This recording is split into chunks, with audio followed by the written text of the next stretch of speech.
Sinalakay ng mga operatiba ang isang bahay sa Cavite na pugad umano ng love scam. Walang takas ang dalawang Nigerian national na galing sa Pogo Hub sa Bamban at doon umano natuto sa panloloko.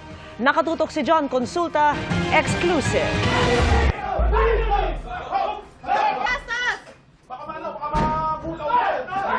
Pinasok ng Regional Special Operations Unit at Tanza Police ang bahay na ito na pugad umano ng love scam operations. Inaresto ang dalawang Nigerian national. Nagtangka pang tumakas sa bintana ang isa. Tumambad sa mga operatiba ang mga computer na may mga nakaredy ng scripts para sa pang-scam sa kanilang mga biktima online. Kinumpis ka rin ang sangkaterbang cellphones na nilalagyan ng dating apps na ginagamit din nila sa panloloko. Nabisto ng Calabarzon Police ang illegal na aktibidad dahil sa sumbong ng isang Pilipinang umano'y inaabuso sa love scam hub. Sabi niya ako daw yung mag-model, which is ako yung makikipag-communicate sa mga client. Tapos ayoko po. Kasi ayoko po na gagamitin niya yung mukha ko para lamanloko ng ibang tao. Yung sampal niya as in literal na tatama talaga sa buong mukha kasi sobrang laki po ng palad niya. Nahihirapan na ako makarinig ng kumbaga humina po siya. Natuklasan din ng Calabarzon Police na galing sa Pogo sa Bamban Tarlac ang dalawang Nigerian bago sila nagpunta sa Cavite para magsarili ng operasyon. Hindi lang mga kababayan nating mga Pilipino, kundi mga foreigners ang binibiktima nila. Sila po ay dating nag-aral somewhere sa Central Luzon until such time na sila po ay na-recruit dito sa Bamban Tarlac kung saan sila ay nagtrabaho sa isang Pogo.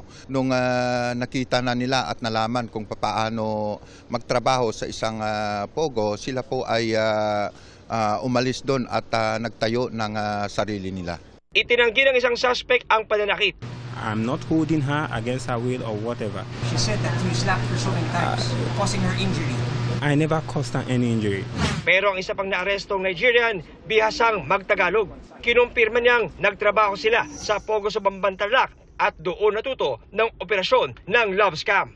May contact kami doon po na pinapunta kami doon sa Bamban Tarlac. So pag dating kami doon, hindi po namin alam yung mismong ginagawa doon.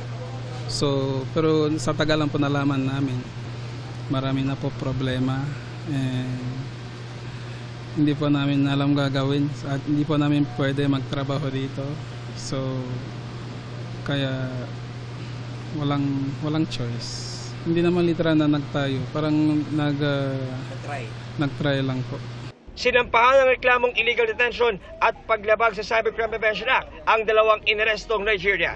Para sa GMA Integrated News, John Consulta, nakatutok 24 oras.